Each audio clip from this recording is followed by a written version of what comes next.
जब मैं 18 साल की थी और हाई स्कूल के आखिरी साल में थी। तब मैं हमारी स्कूल की गर्ल्स बैडमिंटन टीम में खेला करती थी। उस साल हमारी टीम काफ़ी अच्छी थी और इसी वजह से हमें दिल्ली में होने वाले एक इंटर स्कूल बैडमिंटन टूर्नामेंट में बुलाया गया। मुझे याद है, हम एक होटल में रुके थे जो शहर से करीब 15 मिनट की दूरी पर था। रात के करीब 9 बजे हम वहां पहुंचे। सब अपने अपने ग्रुप में बंटकर अलग अलग कमरों में चले गए। मैं और मेरी 3 करीबी सहेलियां एक ही कमरे में रुकी थीं। करीब 1 घंटे बाद हम सामान निकालकर आराम से बैठ गए, क्योंकि अगली सुबह हमारी पहली मैच थी। मैं बिस्तर पर लेटी हुई थी, आधी नींद में ही थी। तभी अचानक हमारे कमरे का फोन बजा।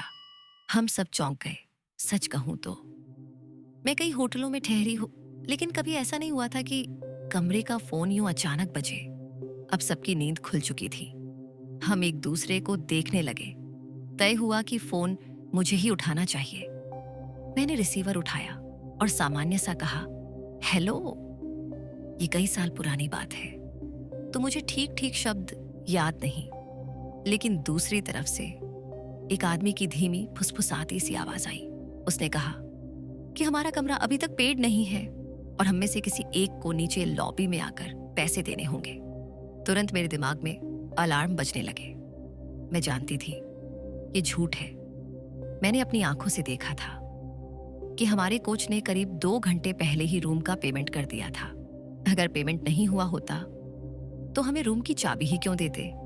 और फिर अगर सच में कोई दिक्कत होती तो रात को इतने लेट फोन करके बोलना बेहद अनप्रोफेशनल था।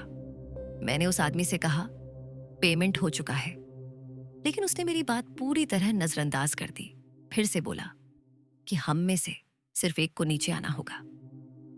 इस बार उसकी आवाज में चिड़चिड़ापन साफ था और उसने धमकी भी दी कि अगर कोई नीचे नहीं आया तो अंजाम भुगतना पड़ेगा। मैं वैसे भी थोड़ी शकी टाइप की हूं और ये सब सुनकर मुझे और भी गलत लग रहा था। मैंने सोचा, किसी भी हालत में हम में से कोई भी बाहर नहीं जाएगा। मैंने उसे जवाब दिया, हम यहीं कमरे में रहेंगे जब तक कि कोई हमें खुद आकर बाहर न ले जाए। और फिर मैंने फोन काट दिया। मेरे हिसाब से अगर सच में होटल का कोई स्टाफ था तो या तो वो खुद ऊपर आता या फिर मामला वहीं सुलझा लेता। मैंने सबको बताया कि उस आदमी के इरादे मुझे अजीब और खतरनाक लग रहे थे। सबने माना कि पैसे तो जरूर दिए गए थे और रात के इतने लेट होटल का फ्रंट डेस्क ऐसे कॉल नहीं करता। हम सब डरे हुए थे, लेकिन फैसला किया कि अब सो जाते हैं। हमें कोई बाहर निकालने नहीं आया, लेकिन रात में फोन कई बार फिर बजा। अगली सुबह हमने अपने कोच को सब बताया। उन्होंने फ्रंट डेस्क पर पूछताछ की कि कहीं पेमेंट तो फेल नहीं हुआ, लेकिन वहां काम कर रहे लोगों को इस बारे में कुछ भी पता ही नहीं था। उन्होंने साफ कहा कि उनकी तरफ से किसी ने रात में फोन नहीं किया। हाँ, उन्होंने ये जरूर कहा कि वो सिक्योरिटी कैमरे चेक करेंगे, लेकिन हमारे वहां रहने के दौरान उन्होंने हमें फिर कोई अपडेट नहीं दी। खुशकिस्मती से हमारे साथ आगे कुछ और नहीं हुआ, लेकिन पूरी घटना बेहद परेशान करने वाली थी और अब तक मेरे दिमाग में कई सवाल छोड़ गए। आखिर हमें कॉल किसने किया था? वो क्यों चाहता था कि हम में से कोई अकेला कमरे से बाहर निकले? और उसे ये कैसे पता था कि हम किस कमरे में हैं? सच कहूं तो जितना ज्यादा मैं सोचती हूं उतना ही डर लगता है, लेकिन शुक्र है उस रात हमने कमरे से बाहर न जाने का फैसला किया।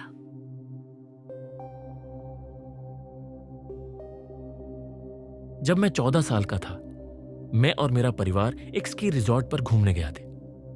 हम 4 भाई बहन हैं। मेरा एक बड़ा भाई है, एक छोटा भाई और सबसे छोटी बहन, जो उस समय सिर्फ 7 साल की थी। हम सब आपस में बहुत अच्छे से रहते थे। रिजॉर्ट के होटल में हमारे दूसरे दिन की रात हमने तय किया कि थोड़ा समय सौना में बिताते हैं। करीब आधे घंटे तक हम सब बैठे रहे। तभी मेरे बड़े भाई ने कहा कि उसे भूख लग रही है। उसने सुझाव दिया कि हम में से कोई ऊपर कमरे में जाकर सबके लिए खाना ले आए। बेवकूफ़ी से हमने अपनी छोटी बहन को भेज दिया। अब सोचता हूं तो समझ नहीं आता कि हमने 7 साल की बच्ची को अकेले कमरे में भेजने के बारे में सोचा भी कैसे। कुछ ही मिनट बाद हमने तेज कदमों की आवाज सुनी। हमारी बहन हाँफते हुए वापस आई और बताया कि कोई अजीब आदमी उसका पीछा कर रहा था। जैसे ही उसने ये कहा, हम सोना की खिड़की से देख सकते थे कि एक अजनबी आदमी स्विमिंग पूल वाले एरिया में इधर उधर टहल रहा था। मुझे आज तक उसका चेहरा याद है। वो साफ तौर पर उम्रदराज आदमी था, झुककर चलता था और उसने कई परतों में सर्दियों के कपड़े पहने हुए थे। साफ दिख रहा था कि वो स्विमिंग पूल में तैरने नहीं आया था। हम सब भाई खिड़की से अवाक उसे देखते रह गए। समझ ही नहीं आ रहा था क्या हो रहा है। तभी वो धीरे धीरे हमारी तरफ बढ़ने लगा। सोना का शीशा वन वे था, तो उसे ये नहीं पता था कि अंदर हम सब बैठे हैं। जैसे ही वो दरवाजे तक पहुंचा और उसे खोला, अंदर 4 लोगों को देखकर वो वहीं ठिठक गया। कुछ सेकंड तक खामोश खड़ा रहा, फिर बिना कुछ बोले दरवाजा बंद किया और सीधे बाहर निकल गया। लेकिन वो सिर्फ पूल एरिया से बाहर नहीं गया, बल्कि पूरे बिल्डिंग से ही बाहर चला गया। इसके बाद हम सब डर के मारे सीधा अपने कमरे में लौट आए। वहां पहुंचकर हमने अपने माता पिता को सब बताया। वे नाराज भी हुए कि हमने बहन को अकेले भेज दिया, लेकिन उन्होंने तुरंत फ्रंट डेस्क पर रिपोर्ट की। आज भी मैं सोचता हूं कि अगर वो आदमी बहन को पकड़ लेता इससे पहले कि वो सोना तक पहुंच पाती तो क्या होता। मुझे अब भी अफसोस होता है कि हमने उसे अकेले भेजा, लेकिन शुक्र है कि कुछ नहीं हुआ। पीछे मुड़कर देखता हूं तो मुझे जरा भी शक नहीं कि वो आदमी होटल का गेस्ट नहीं था, बल्कि कोई बाहर का इंसान था जो गलत इरादों से अंदर आया था।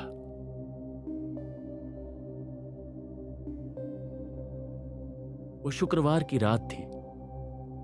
मैं एक बिजनेस ट्रिप पर था और शहर के किसी खास अच्छे हिस्से में नहीं, बल्कि एक साधारण होटल में ठहरा हुआ था।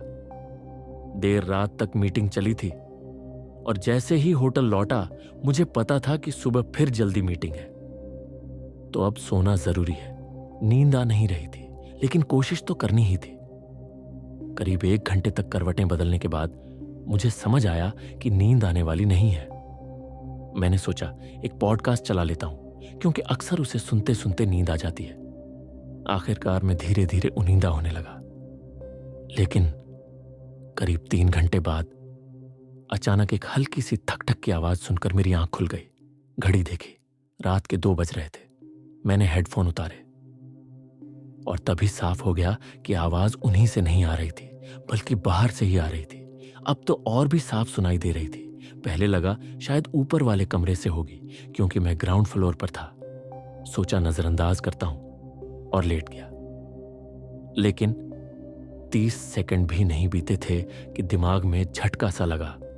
ये आवाज दरवाजे की लॉकिंग मैकेनिज्म से आ रही थी। कोई बाहर से लॉक से छेड़छाड़ कर रहा था। मैं तुरंत बिस्तर से उठा और दरवाजे की तरफ गया। पास जाकर देखा तो सच में दरवाजा हल्का हल्का हिल रहा था। कोई जबरदस्ती खोलने की कोशिश कर रहा था। फौरन मैं पलटा और सूटकेस से अपनी पिस्तौल निकाली, जो मैं हमेशा साथ रखने की कोशिश करता हूं। फिर वापस दरवाजे के पास आया। तभी देखा कि लॉक घूमकर खुल भी गया। मेरा दिल जोर जोर से धड़क रहा था और मैं सीधा हथियार तानकर खड़ा हो गया, ये जानते हुए कि अगर कोई अंदर आया तो मुझे सेकंडों में फैसला लेना होगा। खुशकिस्मती से जैसे ही दरवाजा खुलने लगा, वो होटल के दूसरे लैच पर अटक गया। वो छोटा सा सेकेंडरी लॉक जिसने दरवाजे को पूरी तरह खुलने से रोक दिया। उस वक्त मैंने राहत की सांस ली, क्योंकि सच कहूं वही लैच मुझे जिंदगी और मौत के बीच खड़ा होने से बचा गया। लेकिन फिर समझ आया कि वो आदमी मानने वाला नहीं है। दरवाजे की दरार से एक हाथ अंदर घुसा और भीतर से लॉक खोलने की कोशिश करने लगा। तभी मैंने जोर से चिल्लाकर कहा, मेरे पास गन है। हाथ तुरंत पीछे हट गया और उसके बाद मैंने भागते हुए कदमों की आवाज सुनी। मैंने सोचा पुलिस को कॉल करूं या नहीं, लेकिन फिर छोड़ा, क्योंकि मुझे पता था वो आदमी तब तक बहुत दूर जा चुका होगा। अगली सुबह मैं रिसेप्शन पर मैनेजमेंट को बताने गया।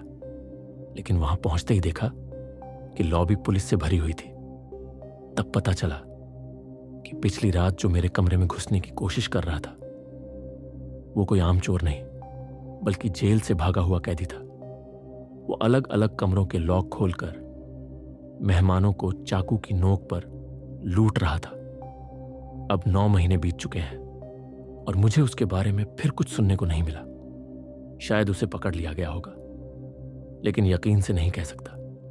लोग कहते हैं कि ऐसे हालात में इंसान को खुद भी नहीं पता होता कि वो क्या करेगा जब तक कि वो स्थिति सामने ना आ जाए।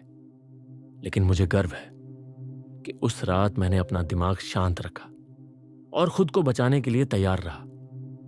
अगर उस रात एक अच्छी बात हुई तो ये कि मुझे अब भरोसा है कि मैंने सही प्रतिक्रिया दी और सबसे बुरे हालात का सामना करने के लिए तैयार था। बस हैरानी ये सोचकर होती है कि उस दरवाजे का छोटा सा लैच ही मेरे और एक भागे हुए हथियारबंद अपराधी के बीच आखिरी दीवार था